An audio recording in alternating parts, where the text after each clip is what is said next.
pour permettre d'être synchronisé. Et je donne tout de suite la parole à Rav Yashbi. Bonjour à tout le monde. Je sais que c'est pas évident.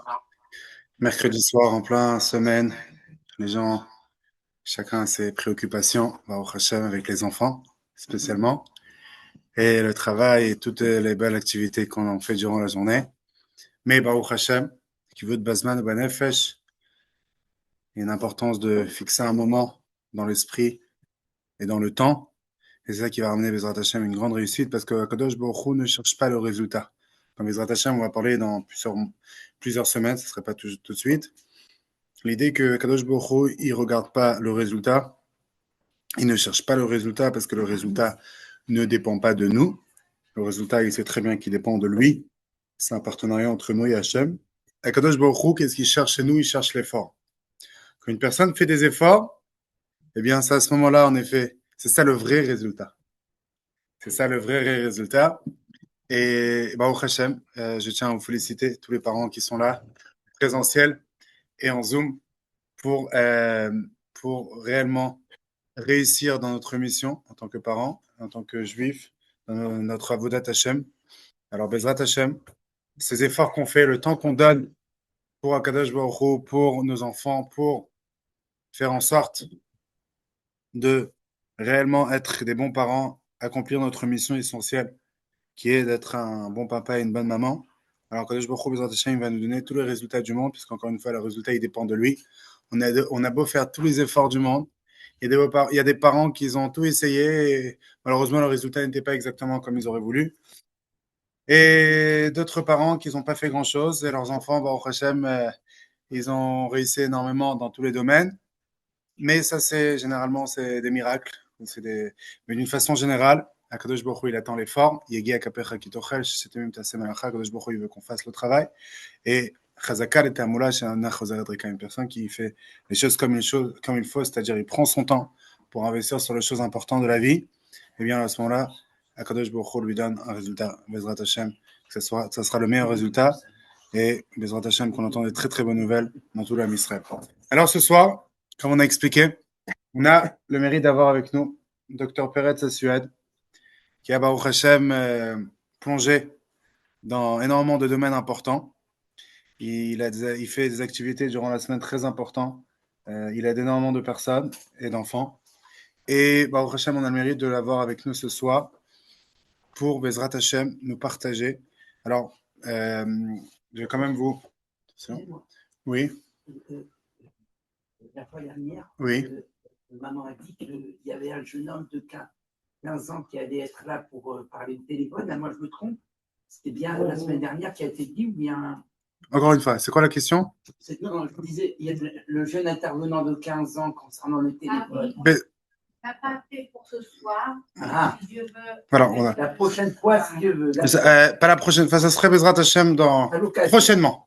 Il va venir Bezrat Hashem comme Shlomo Amelach dit dans Mishlei, et akol asa yafeh be'ito. Kadosh Baruch Hu a fait tout en bon moment. Chaque chose en bon moment.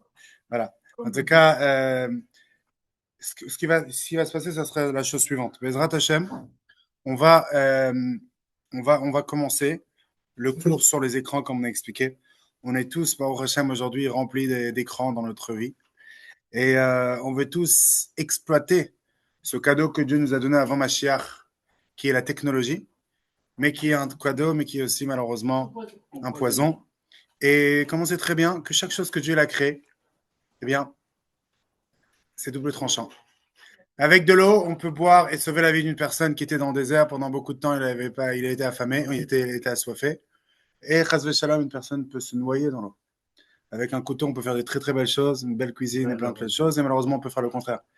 Et la même chose, par exemple, la peur, c'est quelque chose de positif. Une personne qui n'a pas peur, c'est dangereux, il va marcher dans la rue, il va partir n'importe où. Non, il faut se protéger, il faut avoir. Mais de l'autre côté, tu peux avoir des gens qui sont angoissés, qui ont peur, ils ne sortent plus de la maison. C'est ça. Ça veut dire qu'en réalité, chaque chose que Dieu a créée, c'est double tranchant. Et la même chose, la technologie. À l'époque du satellite, le rabbi, c'est le premier rabbin qui a exploité ce concept qui s'appelle le satellite pour Hanouka. On arrive bientôt à Hanouka. Oui. Et le rabbi l'expliquait qu'en réalité, Dieu est un. Et l'union de Dieu, on le voit dans le satellite, comme on voit le monde entier est relié. Et le même soir, on avait à Paris, en Australie, à New York, à Cancun, en Israël. Et le rabbi a fait toute une sikha qu'on voit qu'en vérité, tout le monde est un. Et on est tous réunis en vérité, on est tous impactés l'un de l'autre. Et c'est pour ça que quand nous, on fait une bonne chose et quand on fait du bien à quelqu'un d'autre, en vérité, on impacte le monde entier. Alors aujourd'hui, c'est plus trop le satellite. Il y a le satellite, mais on utilise plutôt la technologie, le smartphone, etc. Alors on va essayer réellement de réfléchir ensemble, parce que c'est un moment de réflexion. Vous pouvez demander des questions. Comment, Bezrat Hashem, utiliser ces outils que Dieu nous a donnés, qu'on peut faire des choses incroyables et qu'on va réellement les utiliser et pas des outils qui vont nous utiliser et qui vont, chas v'shalom, nous déstabiliser et nous ramener dans un endroit qu'on ne veut pas arriver. Alors, le cours qui va, Bezrat Hashem, Dr Peretz à Suède, il va nous faire aujourd'hui, ça sera que le premier cours. Et Bezrat Hashem, il ne pourrait pas tout dire en un cours parce que bon, Hashem, il y a beaucoup de choses. Alors, il va y avoir Bezrat Hashem plusieurs épisodes. Ça va dépendre de plein de choses. Mais voilà, on va commencer aujourd'hui. Alors déjà, merci de m'avoir donné l'occasion de réfléchir un peu plus à cette difficile question. Comme le disait le Rav Yashpi, il y a tellement de choses à dire que c'est difficile de choisir le meilleur angle ou de choisir ne serait-ce qu'un angle et qu'il y a beaucoup de choses, sachant que on est dans un cours où l'objectif principal, c'est la parentalité, l'art d'être parent selon la Torah. J'ai choisi d'aborder la question de la place de l'écran dans la parentalité. On verra dans le couple peut-être ultérieurement et l'impact sur la sainteté du couple dans les écrans et la sainteté du couple. Du coup, il faut définir un certain nombre de choses. Et comme très souvent, en fait, quand j'ai une méthode quand je m'intéresse à un sujet, j'ai toujours la même méthode. Je vais regarder ce que la Torah le dit, ce que la Torah dit sur un sujet. Donc, je vais chercher le mot, quelle est sa racine. Où est-ce qu'on la voit dans la Torah? Il y a la méthode pour ça, je l'ai pas inventée. Il y a même un livre qui s'appelle la Concordancia en hébreu, qui donne toutes les occurrences. Avant, je le faisais avec le livre, ça avait un certain charme. Maintenant, en plus, on a des outils numériques qui sortent tout. Et j'ai fait cette recherche et j'ai été un peu stupéfait. J'étais vraiment à quel point le Lashon HaKodesh, il est beau, à quel point il donne tout. Et à quel point dans la Torah il y a tout. Parce que, bon, bien entendu, de ma profession, je me suis beaucoup posé la question. Je me rappelle quand ça avait commencé sur les écrans, il y avait un peu deux équipes.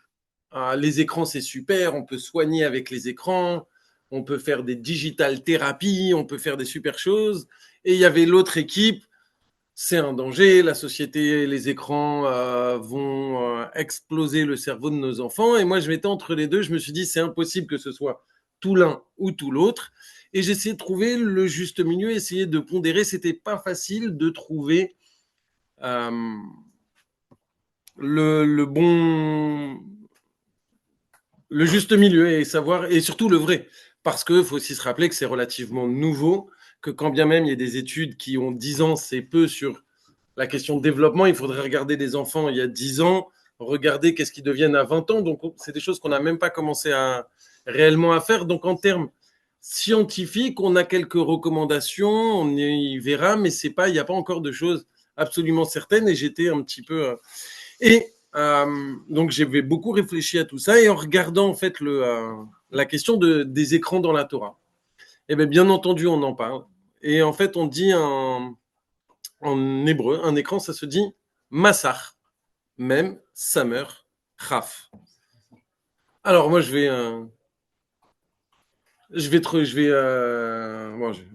voir. Avant, j'allais dans la Concordancia. Maintenant, j'ai appris à ChatGPT comment je réfléchir. Donc, je lui dis, mets-moi Massach, mets-moi un petit peu, fais la méthodologie que je t'ai appris. Donc, il va voir dans toute la Torah, il va me classer chaque fois qu'on voit Massach, les différents types de concepts et qu'est-ce qu'on peut en apprendre. Et il a appris à faire ça parce que je l'ai entraîné. Ça peut. Et il m'a sorti quelque chose. J'ai été scotché. Je me suis dit, OK, il y a toute la problématique. En fait, elle était là. Pourquoi j'ai pas commencé par là? La première fois qu'on voit Massach, j'ai été étonné de voir qu'en fait, il s'agit du Mishkan. C'est une tenture qui permettait, en fait, c'est un filtre, quoi, un passage, qui permettait de faire de séparer l'extérieur et l'intérieur du Mishkan. Il faut savoir qu'en étymologie, à peu près dans toutes les... donc c'est vrai en français, c'est vrai en anglais aussi, c'est intéressant de se poser la question. Screen, à la base, screen c'était en anglais, ou escran en français, ça a la même racine. C'était une protection, c'était un peu la barrière, un enclos. Donc c'est un peu le cadre. Plus tard, c'est devenu un espace délimité. Ensuite, c'est devenu quelque chose sur lequel on affiche, et ça a aussi la notion de protéger. Donc même en français, on retrouve un peu que les écrans, ils peuvent faire écran à certaines choses, écran aux relations, mais ça peut être aussi une ouverture sur un monde. Et on retrouve bien entendu cette idée d'un tissu qu'on place à l'entrée du Mishkan et qui va être un petit peu la délimitation entre le Kadosh et le Chol. Et on trouve aussi la notion de Masecha, Egel Masecha. La première fois qu'on voit, en fait c'est le mot Masecha, c'est Egel Masecha, qu'il s'agit du Vaudor. Donc là, c'est un métal qu'on a fondu. La notion de Masecha, j'ai regardé un peu l'étymologie, c'est une action de fondre ce métal. Ce serait intéressant d'aller plus loin pour comprendre pourquoi c'est la même racine, mais finalement, là, on voit que c'est... il y a écrit va ikar miyadam, va yatsar auto becheret. Ils ont pris tout l'or et ils l'ont mis dans le feu et ils ont fait Egel Masecha et ils ont dit voici Ve'amrou Elecha Elokecha Israël qui t'ont fait monter d'Égypte. Donc on voit en fait que spirituellement, c'est quelque chose qui a une valeur aussi, une potentielle d'Avodazara extraordinaire, puisque c'est la question du Vaudor. Le Vaudor, pourquoi ils ont fait le Vaudor quand on regarde dans la Torah, c'est essentiellement les Sachek, pour jouer avec la connotation que ça peut avoir dans la Torah. Mais c'est quelque chose vraiment qu'ils font pour s'éloigner d'Hachem, parce que le fardeau devient trop important, etc. Et donc en fait, il y a vraiment cette idée d'un côté, c'est quelque chose qui va permettre de séparer le rôle du profane, quelque chose qui va nous permettre, lorsqu'on arrive et qu'on le place bien, d'entrer dans le Mishkan finalement. Et c'est aussi, dans la potentielle inverse, c'est quelque chose qui peut nous éloigner. Et en réalité, il y a là toute la problématique de l'écran. D'ailleurs, c'est intéressant aussi parce qu'on dit Refoua Kadma Lamaka, que Hachem il amène dans la Torah d'abord la solution, et après il y a on parle du Mishkan, mais le Mishkan il vient pour faire quoi à la base? Pour réparer la faute du Vaudor. Il a été mis le Mishkan seulement après la faute du Vaudor.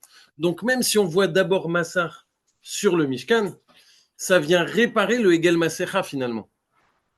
Donc on voit que c'est quelque chose. Et là, c'est finalement tout ce que je vais expliquer après est concentré dans cette idée. C'est pour ça que je prends un peu de temps. L'essentiel de la solution, c'est d'avoir des filtres sur le téléphone. C'est-à-dire Massar, c'est le même nom que filtre, c'est le même nom que écran. On ne peut pas considérer un écran sans imaginer, sans comprendre quel filtre on va y appliquer. Et toutes les recommandations, en fait, tournent autour de cette idée, qui était déjà dans la Torah. Et comme le disait Rav Yashpi en introduction, toute chose qui a une grande force, ça peut être utilisé dans le bien comme dans le mal. La technologie, bien entendu, ça a une grande force et ça peut être utilisé dans le bien et malheureusement comme dans le mal. Ça ne s'affiche pas, mais globalement, dans les recommandations, il y a 4 grandes idées. Non, moi j'ai mon écran, mais j'ai une présentation, mais ça ne s'affiche pas. Si tu peux. Si c'est ça, moi j'ai que du USB-C par contre. Bon. C'est. Non, alors de chercher un peu en fait. Non, c'est USB-C. Ouais, c'est pas grave, c'est pas grave. C'est pas grave, c'est USB-C. Ok. Non, mais de ton ordinateur, non. C'est USB-C, moi. T'as pas HDMI du tout? Non. Tu peux me l'envoyer sur WhatsApp? Oui. Ok. Il m'envoie sur WhatsApp et après, moi, je mets HDMI sur mon ordi. Je vais chercher un câble HDMI. Ils sont les câbles HDMI. Je vais quand même poursuivre. De toutes les manières, je peux vous le donner un peu après. C'est vrai que ça aurait été plus sympathique quand on fait une jolie présentation en plus. Plein de trucs qui bougent partout. J'étais fier, mais tant pis. Donc, quitte à répéter, c'est pas. Non, d'accord. Comment je me connecte?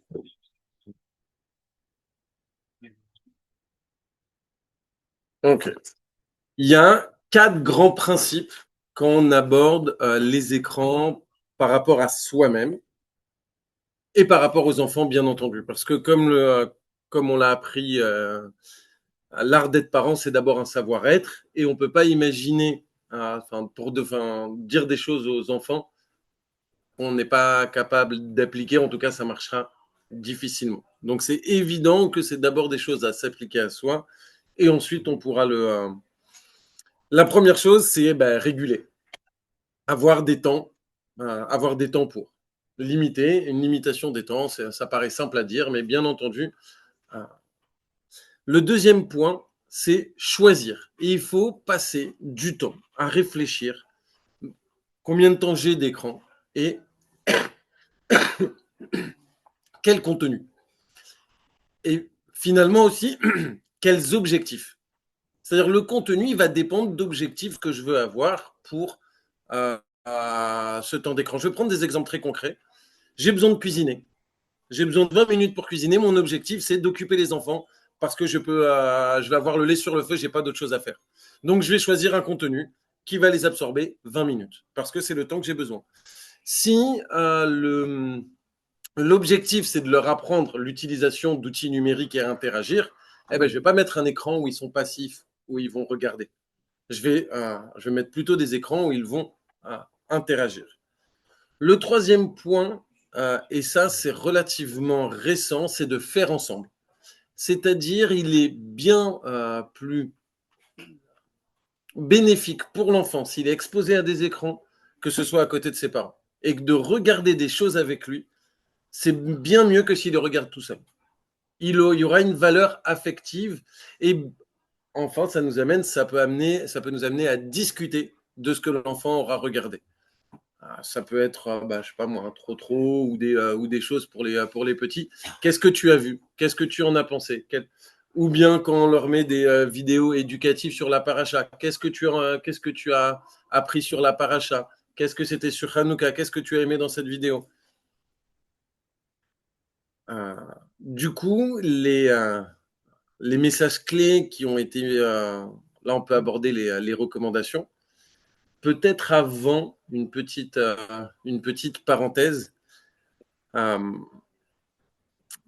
C'est très important de définir soi-même où est-ce qu'on en est par rapport aux écrans, parce que la règle d'une personne, elle n'est pas du tout équivalente à la règle avec une autre personne. On n'a pas tous les écrans ne se valent pas et on n'a pas tous la même fragilité par rapport aux écrans. C'est vrai des enfants, c'est vrai aussi des adultes.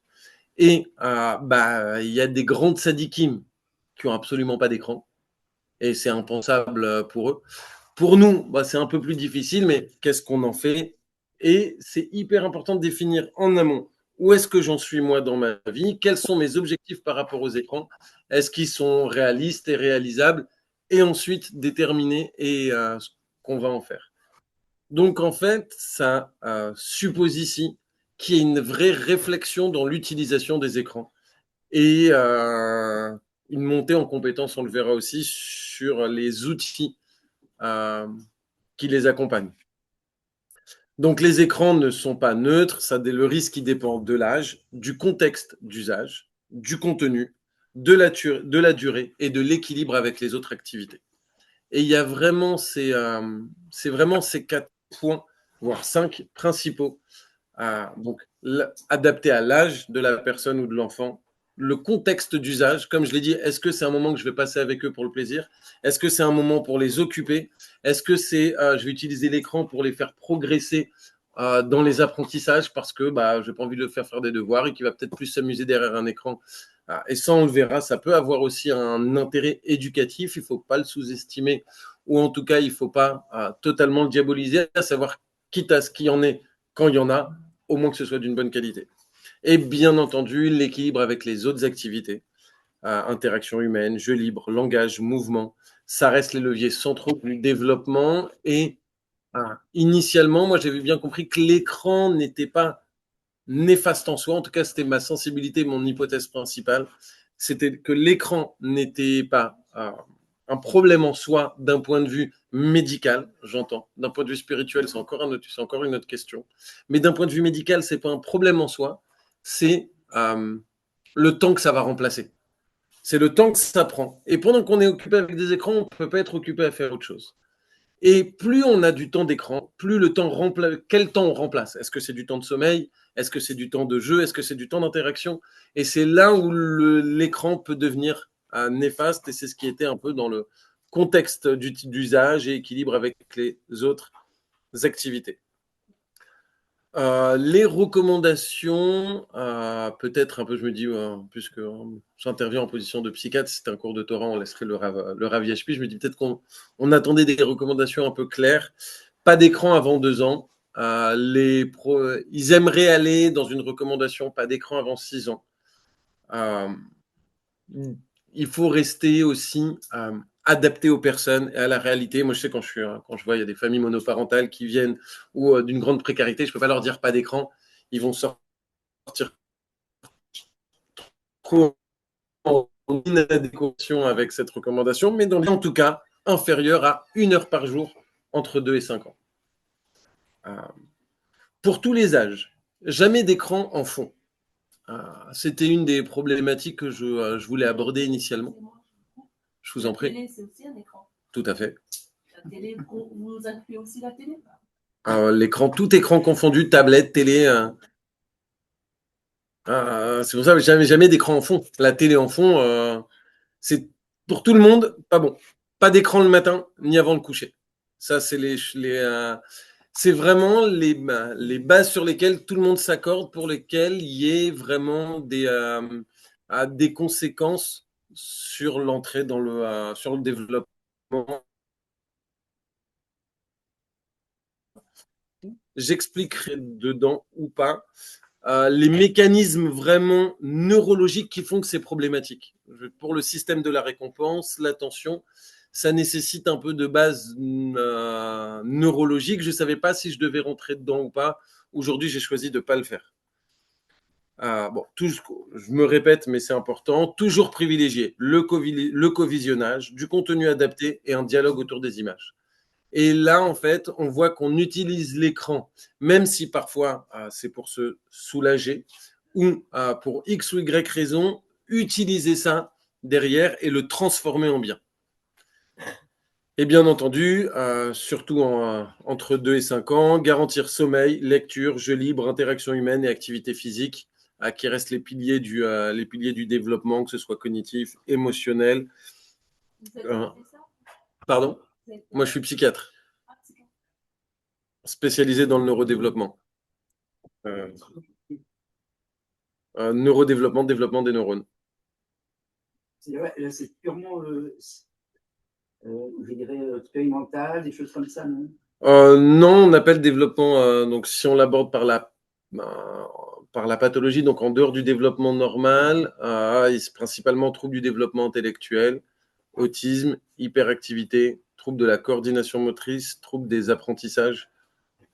Donc en fait, un peu tous les circuits, non plus électriques, mais neuronaux, sur lesquels on branche l'image, le son, la réflexion, l'attention, le langage, ces choses-là, ce qu'on appelle le neurodéveloppement.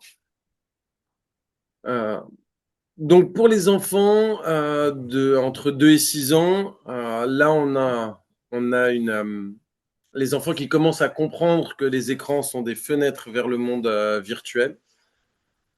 Si on prend des exemples, en fait, un enfant avant 2 ans, si on voit un avion qui bouge, l'enfant il va se mettre à bouger, à avoir peur aussi. Donc en fait, il ne fait pas une différence entre l'extérieur et 2 ans, ça commence à arriver que c'est des interfaces. Les outils numériques qui peuvent soutenir l'apprentissage, ça c'est des choses qui ont été. J'aime pas qu'il n'y a pas de coque. Non. Ah, mais. Ah, je verrai. Comment, hop, les micros coupés. Ah, ça, je sais pas comment on coupe les. Bien, ça y est. Bravo. C'est bon, j'ai coupé. Est-ce qu'on, d'une manière un peu, je le dis ici parce que c'est assez drôle, mais il y a une partie des écrans, certains jeux qui peuvent améliorer l'attention. Je parle absolument pas de TikTok parce que c'est un des meilleurs exemples de comment habituer son cerveau à un circuit de récompense court avec en fait, c'est des choses de la dopamine qui est la récompense courte pendant 5-10 minutes et on habitue son cerveau à avoir des récompenses rapides, sans effort, toutes les 1 minute à 30 secondes dans les meilleurs des cas. Et en fait, on a des diminutions d'attention et ça, c'est terrible. Mais, et ça a été quelque chose, pour moi, j'étais un peu désarçonné quand j'ai vu d'ailleurs, c'est une découverte fortuite. Mais il y a un étudiant qui a calibré un test pour l'attention et il a vu qu'il était excellent. Il lui dit, qu'est-ce que tu fais? Il dit, je suis joueur semi-pro d'un jeu assez connu de tir à la première personne.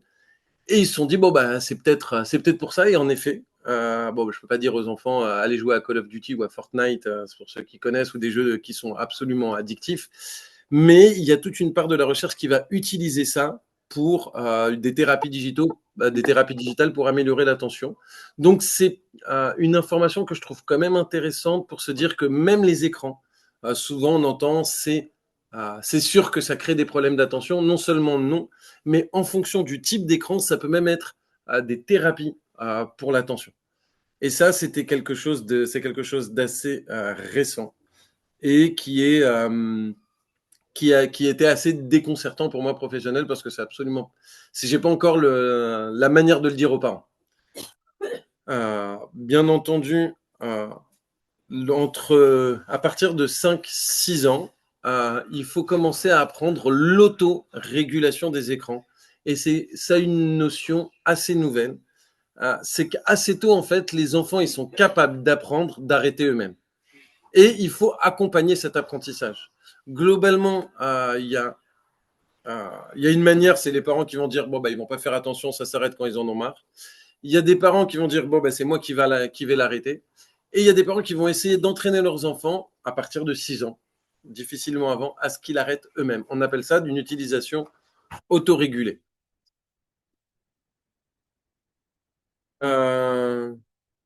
Pour ceux que ça intéresse, j'avais listé quelques thérapies digitales qui peuvent être intéressantes, soit pour les troubles des apprentissages, soit pour apprendre à lire et à écrire. L'idée, c'est que, et ça aussi c'est relativement nouveau, les écrans passifs sont moins... je regarde combien de temps. Ok. Les écrans actifs sont à privilégier par rapport aux écrans passifs.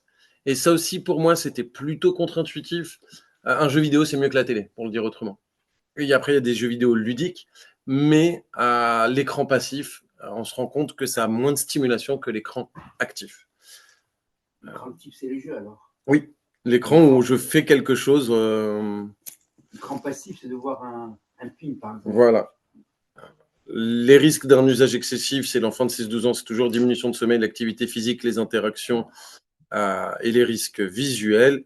Chez l'adolescent, il y a l'usage, les réseaux sociaux, les jeux, les smartphones qui vont devenir presque structurants parce que ça vient une partie du monde de la personnalité. Ça, c'est plutôt les recommandations, on va dire, chez les officiels ou chez les goïms. Encore une fois, la question de la kedusha, et c'était la partie que je souhaite aborder peut-être dans un deuxième temps, c'est que ça peut être aussi un écran à la kedusha. Et ça, c'est puisque ça peut isoler pour tous les éléments. Mais ce qui est sûr, c'est que dans les objectifs éducatifs, ça va être vraiment du temps raisonné, l'autorégulation, d'une compréhension des mécanismes de l'addiction numérique, comme je dis, sur la récompense, le fait que les écrans stimulent la dopamine, La dopamine, c'est ce qui sert à avoir de l'attention.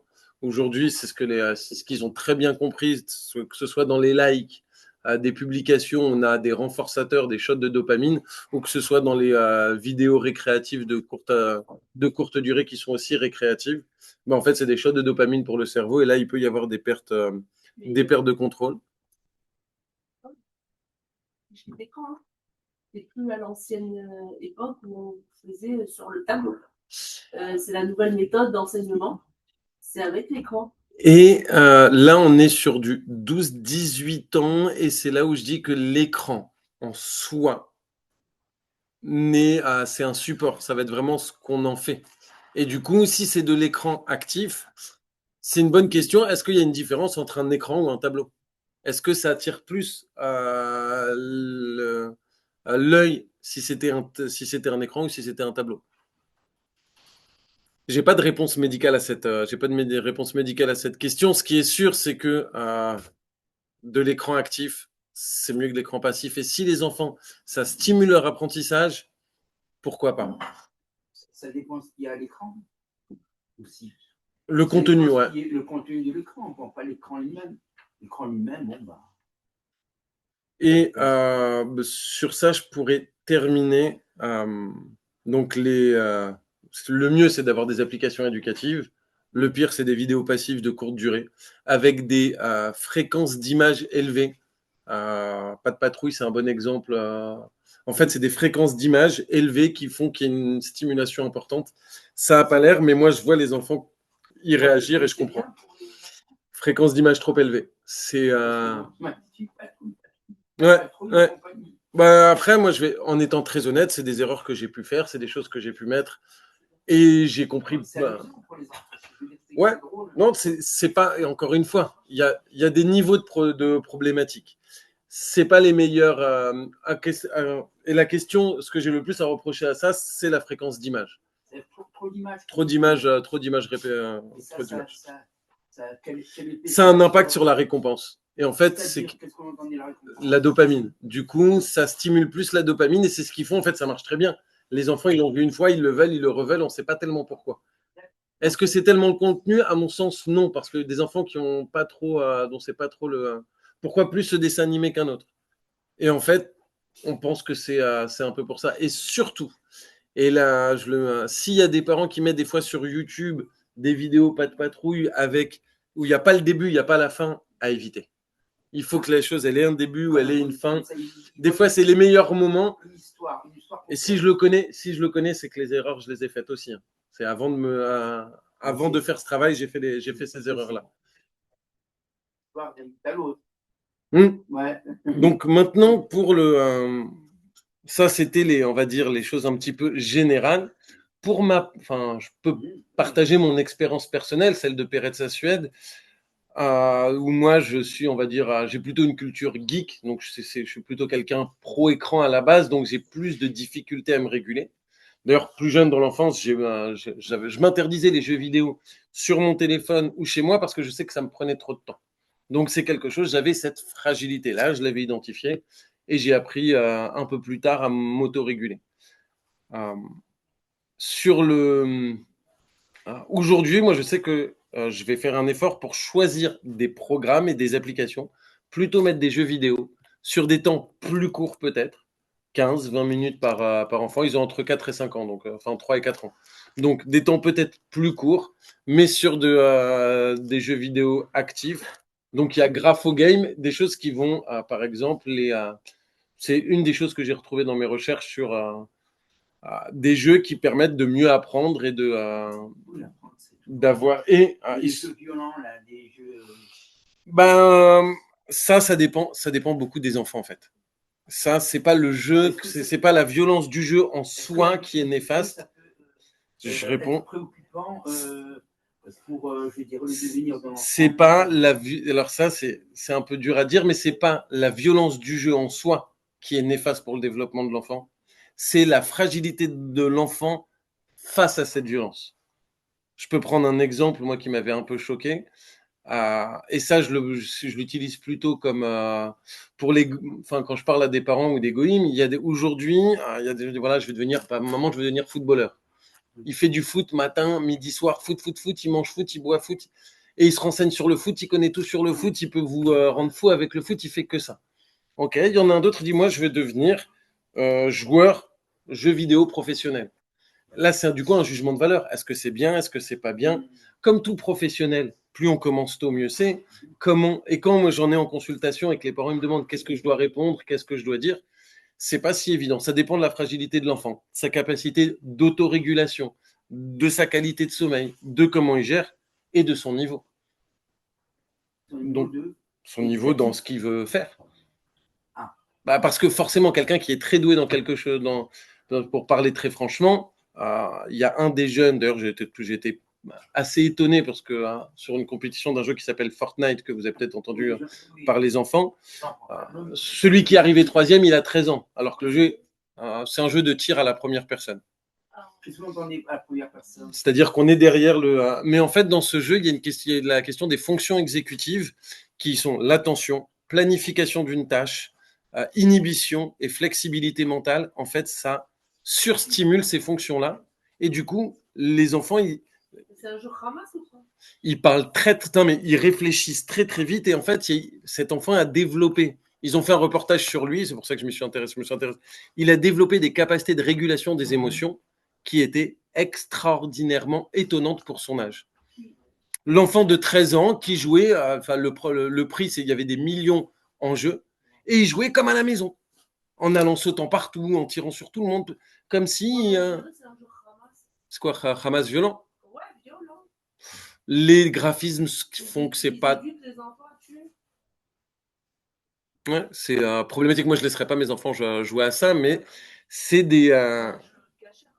Ah non, c'est absolument pas cachère. Et c'était pas c'était déjà savoir que ça existe, savoir qu'il y a différents niveaux. Je sais pas quel est le niveau de religion de ceux qui... J'essaie, d'un point de vue de psychiatre, de pas avoir des jugements de valeur, et ça, on en verra. C'était mon deuxième point, la question de la sainteté. Quel rapport avec la sainteté? Là, l'objectif d'aujourd'hui, c'était vraiment quelles sont les réalités du monde aujourd'hui et qu'est-ce qu'on en connaît. Est-ce que derrière la conception de ces jeux, est-ce qu'il y a des psychiatres ou des psychiatres ou autres qui s'intéresseraient à que ce ne soit pas justement... Non, c'est plutôt l'inverse. C'est plutôt l'inverse. Il y a des gens qui se demandent comment le rendre le plus addict possible pour que les gens dépensent et jouent à ça. Bon. Est-ce qu'on peut intervenir en ligne ou... Oui, tout à fait, tout au long. D'accord. Excusez-moi, du coup, moi, juste pour rebondir un peu sur ce que vous aviez dit, moi, je suis responsable de service dans un service éducatif qui accueille des enfants de 4 mois jusqu'à 17 ans. Donc, sur la question de la petite enfance, quand vous aviez dit que vous n'aviez pas forcément au niveau médical, en tout cas, d'indications qui diraient que les écrans pourraient pourraient avoir une incidence. Nous, en tout cas, de ce qu'on a constaté sur des enfants qui sont exposés aux écrans depuis très petits, voire depuis bébé, c'est des gros troubles du développement. Donc, est-ce que sur ça, vous avez, vous, des indications à ce niveau-là ou pas?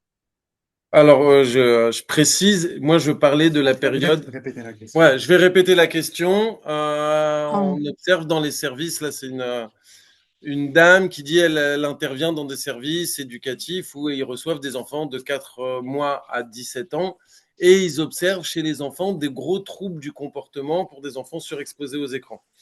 Il y a, comme je l'ai dit en préambule, plusieurs choses. Le contexte, la durée d'exposition et bien entendu, et l'âge et le contenu.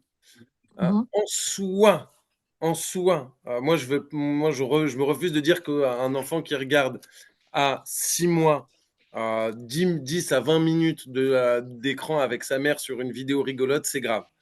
Ou c'est prouvé que c'est problématique. Les recommandations, c'est 0 écran avant 2 ans. Ça, c'est assez clair.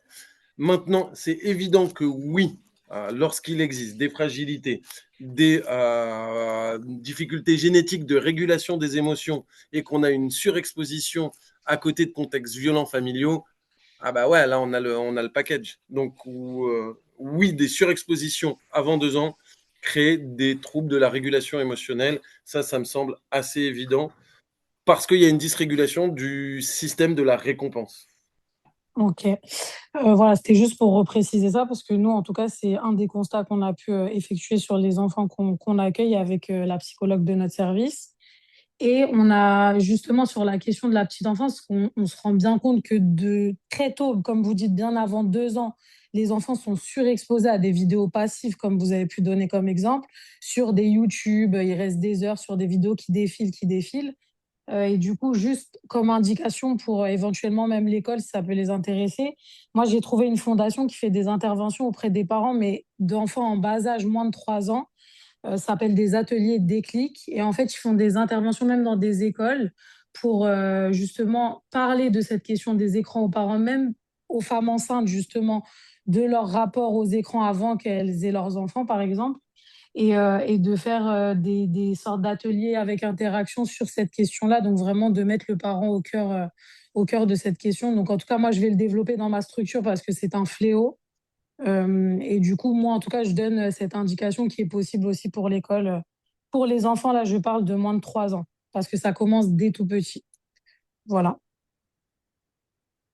Merci beaucoup pour pour vos paroles Merci importantes. à vous. Merci. Khazak, Khazak. Ok, merci beaucoup, Dr. Suède, pour la première épisode sur les écrans. Oui, bien sûr. Avec la famille aussi, c'est mauvais. De quoi, pardon, Louis? Merci pour la question. Est-ce que le fast time, est-ce que le appel vidéo, est-ce qu'un appel vidéo c'est mauvais?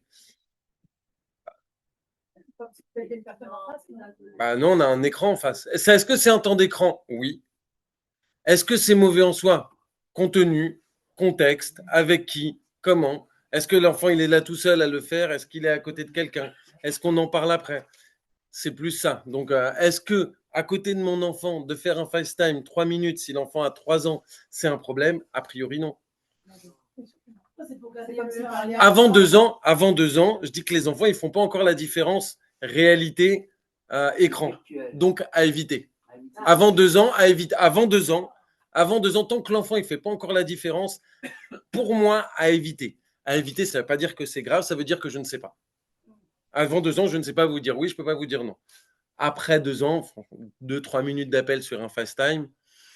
Non, mais quand on a 8 sœurs, 3 minutes par sœur, ça fait beaucoup. Ah ben dans ce cas-là, non, vous avez raison, peut-être pas les 8 en même temps. Peut-être faire un roulement dans la 8 en semaine. 3 minutes. Appel vidéo familial. Ouais.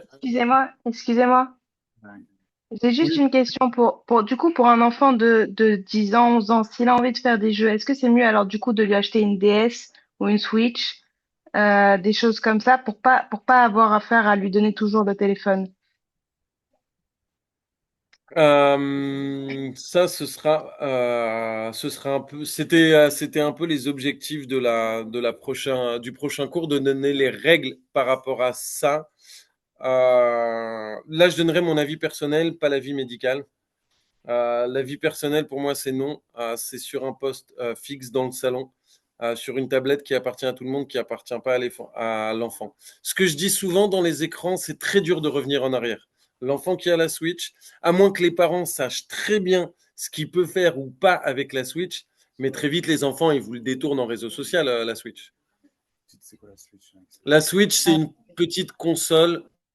C'est une console avec laquelle on peut jouer. Et aujourd'hui, les usages détournés, ils vous transforment la Switch en Instagram, les enfants. Non, ça veut dire ils ont accès à Internet, ils vont acheter des choses. Donc, ouais. Les enfants qui touchent un peu à l'informatique, et ça, c'est pour ça qu'en fait, il faut vraiment de l'éducation numérique en tant que parent, savoir utiliser les filtres, savoir quelles limites. Donc, si on sait ce que c'est exactement la Switch, si on sait comment gérer ce qu'il va pouvoir faire dessus, il va forcément comparer avec d'autres et dire mais pourquoi moi je peux pas? Moi, j'aurais tendance à dire écran dans le salon d'ailleurs. Fixe, un écran fixe dans le salon. L'idéal ordinateur, tablette, c'est possible aussi, ça a du sens. Mais dans le salon. Et s'ils ont un écran que à eux, mais c'est que des jeux. C'est-à-dire, où est-ce qu'il est l'écran? Dans le salon. Ok. C'est que des jeux dessus, genre les apprentissages, l'alphabet, ABC, Quel âge? 5 ans et 4 ans. C'est genre, en fait, ils jouent avec la télé. C'est genre, ils doivent C'est jouer. mieux. Alors, si je suis d'une manière très scolaire, les recommandations. Non, si on suit, mais c'est important de faire la réponse comme ça. Ils disent c'est mieux de pas d'écran avant 6 ans. Maintenant, moi, je suis pas forcément de ces. Non, ça, c'est les recommandations. C'est ce que le psychiatre il devrait dire.